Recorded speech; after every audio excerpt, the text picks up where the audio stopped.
Η ιστορία της Αγίας Λόγχης και τα καρφιά του Κυρίου. Η Λόγχη που χρησιμοποιήθηκε από το Ρωμαίο εκατόταρχο Λογίνιο για να τρυπήσει τη δεξιά πλευρά του Χριστού στο Σταυρό έγινε δημοφιλής κυρίως χάρη στο κλασικό πλέον βιβλίο του Τρίβορ Ρέβενσκρόφτ, η Λόγχη του Πεπρωμένου. Η Λόγχη βρίσκεται στο παλάτι του Χόφενμπουργκ στη Βιέννη και άνοικε στον Καρλομάγνο. Ο επίσημος οδηγός για τα εκθέματα του Χόφενμπουργκ αναφέρει πως η Λόγχη φτιάχτηκε από ένα από τα καρφιά που χρησιμοποιήθηκαν κατά τη Σταύρωση του Χριστού και με τα χρόνια μετά το Καρλομάγνο έφτασε να θεωρείται ότι είναι αυθεντική Λόγχη του Λογνίου. Πιο γνωστή κατά το Μεσαίωνα ήταν μια Λόγχη που είχε χρησιμοποιήσει μια αντιχριστιανική ομάδα για να επιτεθεί σε ένα άγαλμα του Χριστού. Σύμφωνα με την ιστορία, το άγαλμα μάτωσε και η Λόγχη έγινε αντικείμενο τιμής, αφού θεωρήθηκε η αιτία ενός θαύματος. Ύστερα από αυτό έπεσε στην αφάνεια για να αποκαλυφθεί σε ένα όραμα αιώνες αργότερα. Το 1099 στους σταυροφόρους που πολιόρκησαν την Αντιοχία. Υπάρχουν διάφορες θεωρίες για το που μπορεί να βρίσκεται σήμερα η Λόγχη. Μερικοί λένε ότι σήμερα φυλάσσεται στην Καθολική Εκκλησία του Εκμιτζή στην Αρμενία. Άλλες πηγές αναφέρουν ότι η αυθεντική Λόγχη βρίσκεται στην Ιερουσαλήμ την εποχή του Μεγάλου Κωνσταντίνου, το 4ο αιώνα μετά Χριστού. Έπεσε στα χέρια των Πάρθων τον 7ο αιώνα και ανακαλύφθηκε από τον Βυζαντινό αυτοκράτορα Ηράκλειο, ο οποίος αφαίρεσε τις άκρες της και την έφερε πάλι πίσω στην Κωνσταντινούπολη. Το μεγαλύτερο μέρος της αιχμής της παρέμεινε στην Ιερουσαλήμ μέχρι το 715, οπότε και στάλθηκε στην πόλη. Η Αγία Λόγχη και η πρώτη σταυροφορία.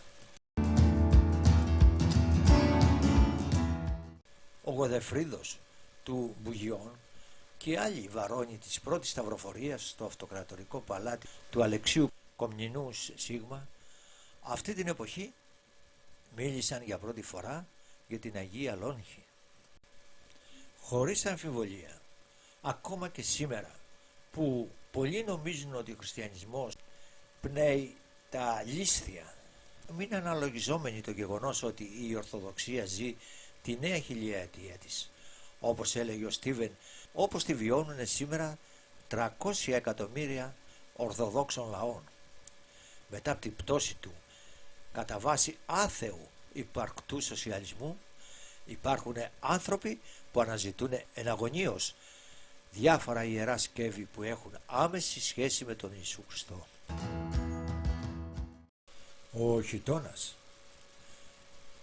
Το θέμα του Χιτώνα ξεκίνησε με αφορμή ένα έργο που είχε το τίτλο «Ο Χιτών», πρωτότυπος τίτλος στα αγγλικά. Ένα ιστορικό μυθιστόρημα γραμμένο από το συγγραφέα Λόιντιν Ντάγκλας το 1942. Πρόκειται για την ιστορία ενός Ρωμαίου αξιωματικού, του Μάρκελου, που έλαβε μέρος στη Σταύρωση του Χριστού. Ήταν ένα από τα βιβλία με τις μεγαλύτερες πωλήσεις στη δεκαετία του 1940. Μπήκε στη λίστα των best seller των Times της Νέας Υόρκης τον Οκτώβριο του 1942 και 4 εβδομάδες αργότερα ανέβηκε στο νούμερο 1, θέση που κράτησε για ένα χρόνο σχεδόν. Ο Χιτών έμεινε στη λίστα για άλλα 2 χρόνια, επιστρέφοντας αρκετές φορές τα επόμενα έτη, συμπεριλαμβανομένου και του 1953, οπότε κυκλοφόρησε η κινηματογραφική του έκδοση.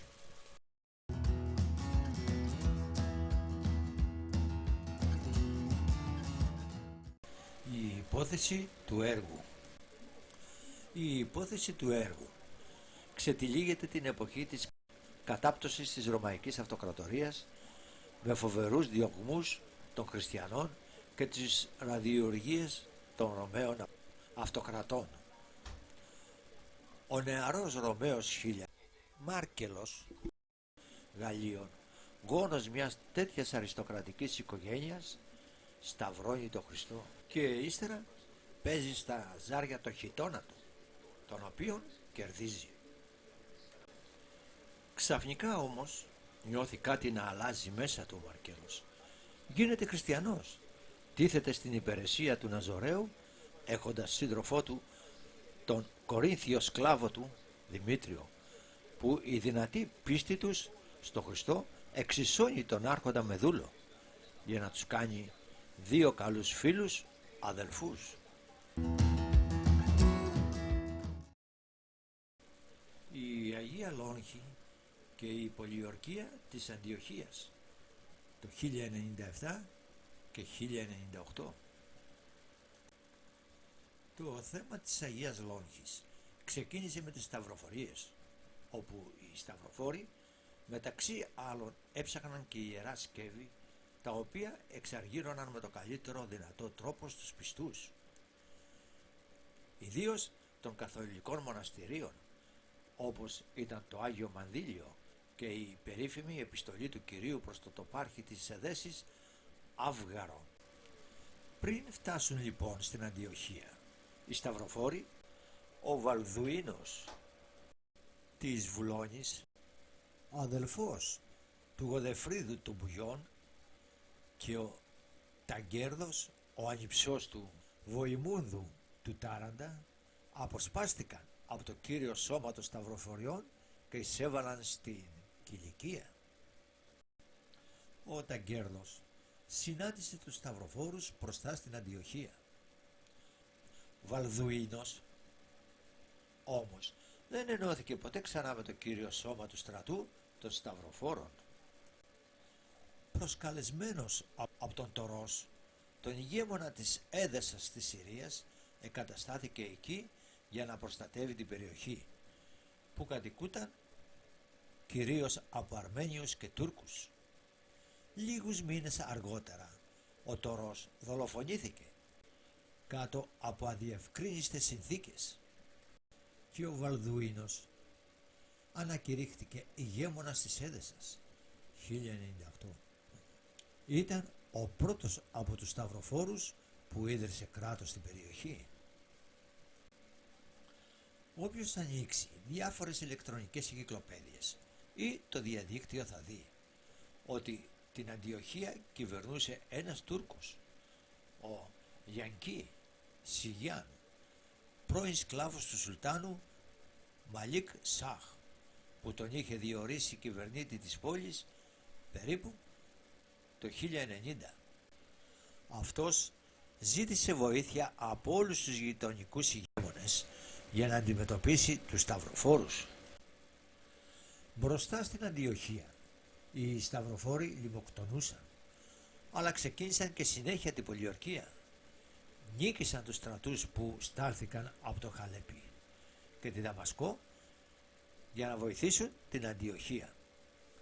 Τελικά τον Ιούνιο του 1098 η πόλη έπεσε στα χέρια τους μετά από προδοσία ενός Αρμένιου φρουρού, του Φιρούς, που σε συνεννόηση με το Βοημούνδο επέτρεψε σε ένα σώμα σταυροφόρων να μπουν νύχτα στην πόλη.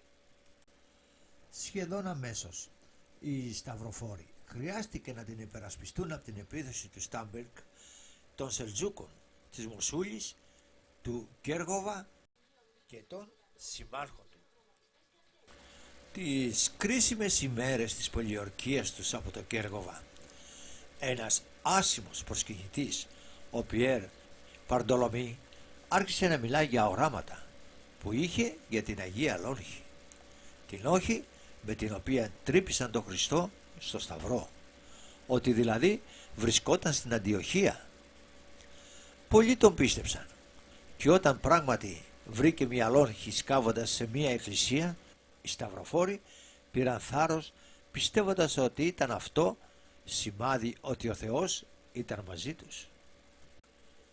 Υπήρχαν πολλοί που δεν τον πίστεψαν, αλλά το αποτέλεσμα ήταν τελικά οι σταυροφόροι να βρουν το θάρρος να αντιμετωπίσουν τον Κεργόβα σε μάχη έξω από τα τείχη, στην οποία και νίκησαν. Η νίκη τους όμως οφειλόταν εν μέρει στις φιλονικίες που είχαν ξεσπάσει στο στρατόπεδο των αντιπάλων τους. Σύντομα ο Ραϊμόνδος της Τουλούζης και ο Βοημούνδος του Τάραντα, ο οποίος πριν ακόμα πέσει η Αντιοχία είχε καταφέρει με δόλο να απομακρύνει τους Βυζαντινούς αντιπροσώπους από το στρατόπεδο και στη συνέχεια είχε αποκηρύξει τη συμφωνία με τον Αλέξιο. Φιλονίκησαν για την κυριαρχία της πόλης. Οι σταυροφόροι έμειναν για αρκετούς μήνες άπρακτοι στην Αντιοχία και το γεγονός αυτό έκανε τους στρατιώτες και τους απλούς προσκυνητές να απειλήσουν να προχωρήσουν χωρίς τον αρχηγό τους στην Ιερουσαλήμ. Μετά από αυτό ο Ραϊμόνδος υποχώρησε και ο Βοημούνδος έμεινε στην Αντιοχία ως ηγεμόνας. Δοθείς της ευκαιρίας να πούμε ότι η Αγία Λόγχη είναι το μεταλλικό ιερό σκεύος σε σχήμα λόγχης, το οποίο χρησιμοποιείται στη τελετή της προσκομιδής για την εξαγωγή του αμνού και των υπολείπων μερίδων του δισκαρίου. Συμβολίζει τη λόγχη με την οποία οι στρατιώτες κέντησαν, τρύπησαν την πλευρά του Χριστού, ενώ χρησιμοποιείται αποκλειστικά από την Ορθόδοξη Εκκλησία. Όταν ο λειτουργός κεντά τρυπά τον αμνό στα γράμματα νη, αναφέρει μυστικός και χαμηλοφόνος τα λόγια του Ευαγγελίου Ιωάννη 19:34, εις των στρατιωτών λόγχην και την πλευρά αυτού έγγιξε.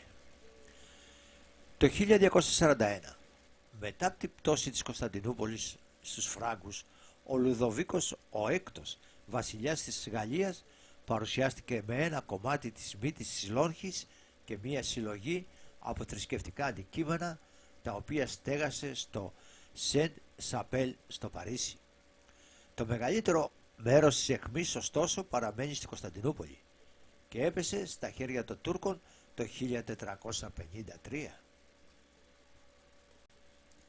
Ο Τούρκος Σουλτάνος Βαγιαζίτ ο Β την έστειλε στον Πάπα Ινοκέντιο τον 8ο το 1492.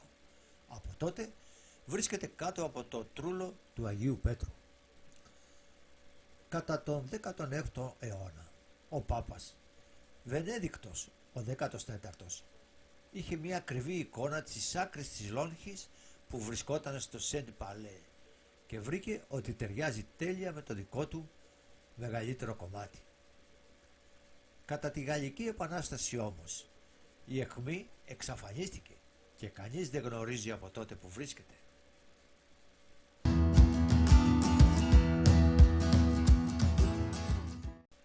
Τα καρφιά του Κυρίου. Κατά την ιστορική παράδοση, όταν η Αγία Ελένη πήγε στους Άγιους Τόπους για να βρει το Τίμιο Σταυρό, αφού συγκέντρωσε πλήθος τεχνικών και εργατών, έσκαψε εκεί και βρήκε το Πανάγιο Τάφο και λίγο πιο πέρα βρήκε και τους 3 σταυρούς του Ιησού και των 2 ληστών καθώς και τα καρφιά τους. Η Αγία Ελένη έπειτα πήρε το Τίμιο Σταυρό μαζί της στη Κωνσταντινούπολη. Αφού όμως άφησε μέρος αυτού στα Ιεροσόλυμα, στον Πατριάρχη Μακάριο. Ο Σταυρός του Κυρίου είχε 4,5 μέτρα ύψος και 2,40 πλάτος. Ο Παυλίνος στην 11η επιστολή του ξαναφέρει ότι ενώ ο Σταυρός από την ημέρα της έβρεσής του τεμαχιζόταν σε απειροελάχιστα κομμάτια και δινόταν στους πιστούς για ευλογία, αυτός παρέμεινε ακέραιος και δεν μειωνόταν καθόλου. Επίσης, όσο αφορά τα καρφιά του Κυρίου, καθώς ξαναφέρνει η παράδοση, ξεχώρισαν από τα καρφιά των ληστών, διότι δεν είχαν σκουριάσει από το πέρασμα των χρόνων.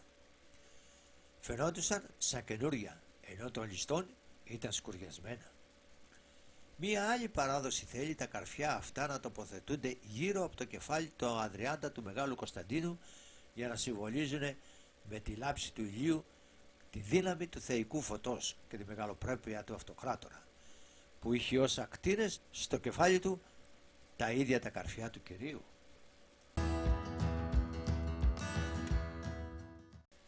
Η λόγχη του Λογίνου και οι μεταφυσικές ιδιότητές της.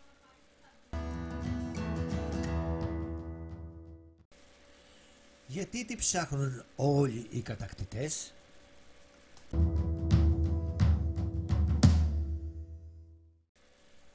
Τι σχέση μπορεί να έχει ο Χίτλερ με όλα αυτά? Όπως αναφέρει το Οναρλέρτ σε προηγούμενο δημοσίευμα, οι ναζιστές ενδιαφερόντουσαν για το μυστικισμό.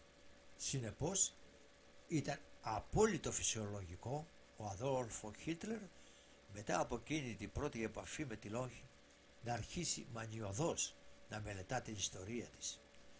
Σύντομα συνδέθηκε με τις ισχυρές αποκρυφιστικές ομάδες που ήκμαζαν τότε στη Γερμανία, και ήταν αυτοί οι κύκλοι, σύμφωνα με τον συγγραφέα Τρεβόρ, που τον ανέδειξαν στην εξουσία ως όργανό τους, παρέχοντάς του όχι μόνο πολιτική και οικονομική στήριξη, αλλά και τη βοήθεια των σκοτεινών δυνάμεων που μετέτρεψαν μια ασήμαντη, μάλλον περιφρονημένη από το κοινωνικό περίγερο προσωπικότητα σε ένα ηγέτη που μαγνήτιζε τα πλήθη.